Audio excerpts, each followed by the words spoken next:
22 अगर बात करें माफ कीजिएगा चुनाव 22 जनवरी से नॉमिनेशन होगा, 28 तक स्कूटनी और मतदान 11 फरवरी निकाय चुनाव के लिए, मतदान 15 फरवरी, पंचायत चुनाव 27 जनवरी से नॉमिनेशन, 6 फरवरी तक स्कूटनी, मतदान 17, 20-23 फरवरी पंचायत चुनाव के लिए मतगणना और 15 फरवरी शहरी क्षेत्र के चुनाव एक चरण में होंगे और ग्रामीण क्षेत्रों के चुनाव 3 चरण में होंगे। ये बड़ी जानकारी इस वक्त की आपको बता दें कि ये बड़ी खबर है, अहम जानकारी है। पंचायत चुनाव 27 जनवरी से नॉमिनेशन, ये बड़ी जानकारी इस वक्त की आपको बता दें कि बड़ी खबर है, बिग ब्रेकिंग इस वक्त की आपको बता दें कि छत्तीसगढ़ में जहां पर आदर्श आचार संहिता लागू कर दिया गया है, कहा जा रहा है कि 6 फरवरी तक स्कूटनी, मतदान 17, 20, 23 और पंचायत चुनाव के लिए मतगणना 15 फरवरी। तो शहरी क्षेत्र के चुनाव एक चरण में होंगे। बड़ी जानकारी इस वक्त की आपको बता दें कि ग्रामीण क्षेत्र के चुनाव 3 चरण में होंगे। तो ये बड़ी खबर इस वक्त की आपको बता दें कि छत्तीसगढ़ में आदर्श आचार संहिता लागू,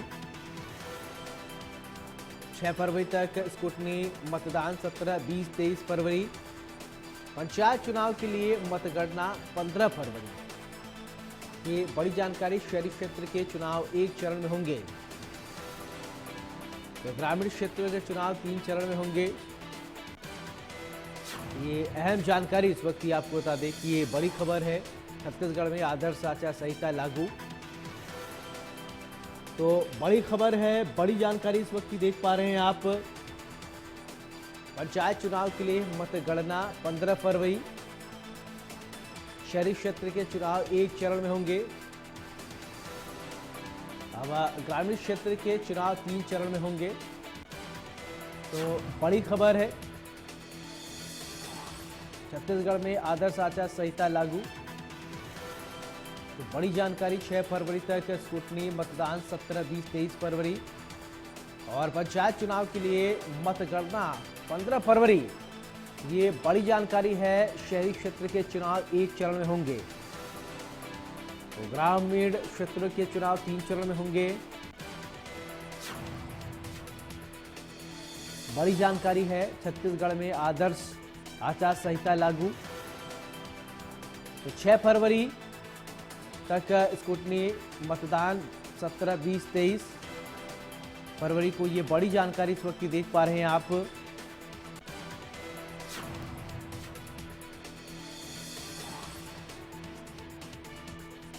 बड़ी जानकारी,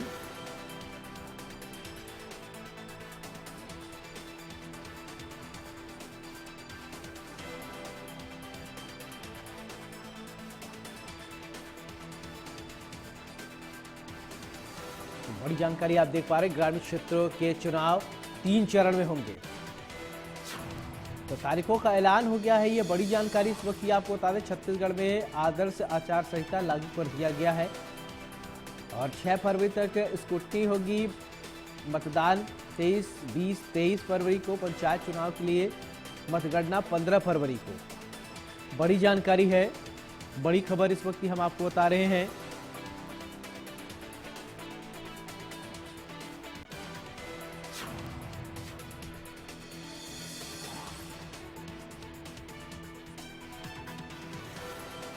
बड़ी जानकारी इस वक्त की देख पा रहे हैं आप।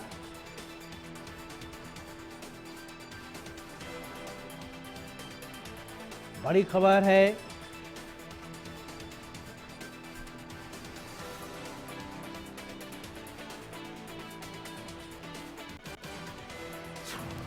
इसी खबर पर ज्यादा जानकारी के साथ दीपक विश्वकर्मा ब्यूरो चीफ जुड़ रहे हैं। दीपक, जिस तरीके बताइए कि निकाय चुनाव को लेकर तारीखों का ऐलान कर दिया गया है, आदर्श आचार संहिता भी लागू कर दिया गया, आप अपडेट कीजिए।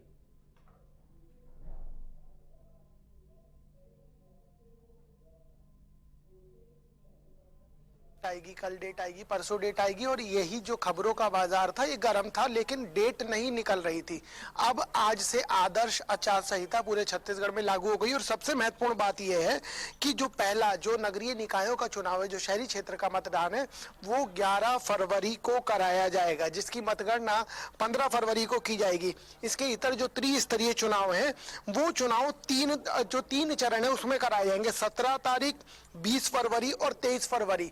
अब अब सबसे महत्वपूर्ण बात यह है कि जो लगातार चर्चा की जा रही थी कि आज चुनाव हो जाए, कल चुनाव हो जाए, उन सब के बीच अब इस बात पर विराम लग गया कि चुनाव की जो घोषणा है वो आज से कर दी गई है। पहला जो मतदान होगा, जो नगरीय निकायों का चुनाव होगा, उसको 11 फरवरी को कराया जाएगा और उसके बाद 15 को मतगणना पूरी कर ली जाएगी। इसके इधर जो त्रिस्तरीय चुनाव है उसको लेकर 3 अलग अलग डेटें जो हैं वो घोषित की गई हैं। इसके इतर यदि समझा जाए, जो सचिव हैं जो राज्य निर्वाचन आयोग के सर्वेश्वर नरेंद्र बुरे, जब उनसे पूछा गया कि जो नक्सल इलाके हैं जहां पर लगातार पंच सरपंचों की हत्याओं की खबरें आती है और लगातार नक्सली मूवमेंट बढ़ रहा है, तो उसको लेकर क्या तैयारियां की गई हैं, तब एक चीज निकल के आई कि जो इस तरीके के जो लोकल इलेक्शंस होते हैं, लोकल बॉडी के इलेक्शंस होते हैं, उसमें किसी प्रकार की सेंट्रल फोर्सेस की ना जरूरत होती है, ना वो किसी प्रकार की हेल्प करते हैं। लेकिन चूंकि जो बस्तर का इलाका है वो अति संवेदनशील है, बहुत सारे गांव, बहुत सारे पंच सरपंच इस तरीके से हैं और इतने इंटीरियर में है कि सेंट्रल फोर्सेस से बात की गई है। कुछ एक ऐसी जगहें हैं जहां पर चर्चा की गई है, अगर जरूरत पड़ेगी तो वहां पर फोर्सेस को डिप्लॉय किया जाएगा। तो ये समझा जा सकता है कि कहीं ना कहीं आरक्षण को लेकर जो चर्चा थी वो खत्म हो गई, आरक्षण पूरा कर लिया गया। उसके बाद आज जिसका इंतजार था वो डेट घोषित कर दी गई है, त्रिस्तरीयों की डेट घोषित कर दी गई है और जो शहरी क्षेत्र का मतदान है उसको लेकर भी जो चर्चाएं थी उसकी भी डेट है जो आज घोषित कर दी गई है। 23 फरवरी तक ये आचार संहिता लागू रहेगी। 23 फरवरी को ये पूरा चुनाव त्रिस्तरीय का और जो शहरी क्षेत्रों का महापौर का चुनाव है ये पूरी तरीके से संपन्न हो जाएगा। एक और चर्चा का विषय था, क्योंकि बोर्ड एग्जाम भी है इसके बाद, तो शिक्षक जो ड्यूटी लगती है चुनाव में शिक्षकों की लगती है, तो ये सवाल पूछा गया कि किन किन कक्षाओं के शिक्षकों को लिया जाएगा। तो इसको लेकर एक बैठक की गई है कलेक्टर के माध्यम से, सभी जिलों के कलेक्टर से। वहां पर 4-4 दिन के लिए रोटेशन में शिक्षकों को बुलाया जाएगा ताकि बच्चों का जो एग्जाम है वो भी प्रभावित ना हो और इस तरह की कोई परिस्थिति देखने को ना मिले। बिल्कुल। अगर इस बार मुद्दे की बात करें, स्थानीय मुद्दे की, तो जनता किन विषयों को ज्यादा तरजीह देगी? जनता का क्या मूड है, उसको थोड़ा बताएं। देखिए, जो त्रिस्तरीय पंचायत, सरपंच और नगर पालिका के जो चुनाव होते हैं, शहरी क्षेत्रों को छोड़ दिया जाए, जैसे बिलासपुर को छोड़ दें, रायपुर को छोड़ दें, तो ग्रामीण परिवेश की जो बात होती है, आज से साल भर पहले ही सरकार आई है सत्ता में बीजेपी की, तो जो तमाम वादे थे उन्हीं वादों के आधार पर ये सरकार चलती है, क्योंकि जिसकी सरकार रहेगी वो लोकल बॉडीज इलेक्शन में ज्यादा बेहतर कर पाता है, उसको ज्यादा एडवांटेज मिलता है। ये सब जगह देखा गया और यही नियम भी है, क्योंकि आजकल जनता ये समझने लग गई है कि मैं, अगर रायपुर राजधानी का जिक्र किया जाए कि बीजेपी की सरकार है और अगर कांग्रेस का महापौर बन जाएगा तो एक द्वंद्व रहेगा। दिल्ली सबसे बड़ा इसका उदाहरण है, एक द्वंद्व रहेगा। इस वजह से ये सब चीजें हैं, तो जनता भी हवा की दिशा में चलना ज्यादा प्रेफर करती है। महतारी वंदन ले लीजिए, प्रधानमंत्री आवास ले लीजिए, पीएससी बहुत बड़ी बात की थी, तो पीएससी, इस तरह की जो चर्चाएं हैं वो शहरी क्षेत्रों के लिए जो काम करती है। ग्रामीण परिवेश के हिसाब से सोचेंगे तो वहां पर महतारी वंदन हो गया, धान का 3100 रुपए समर्थन मूल्य हो गया, प्रधानमंत्री आवास हो गया, ये जो तमाम चीजें हैं ये सीधा जो ग्रामीण परिवेश के लोग हैं उनको कनेक्ट करते हैं। लेकिन जब शहरी क्षेत्रों की बात करेंगे तो वहां का युवा रोजगार की बात करेगा। पीएससी के जिस चर्चा की थी कि भाई पीएससी का घोटाला हो गया, उसको लेकर हमने जांच बैठा दी है, तो ये तमाम चीजें हैं जो वो शहरी क्षेत्र का मतदाता है उसको देखता है। बिल्कुल। चलिए, बहुत बहुत शुक्रिया तमाम जानकारी के लिए।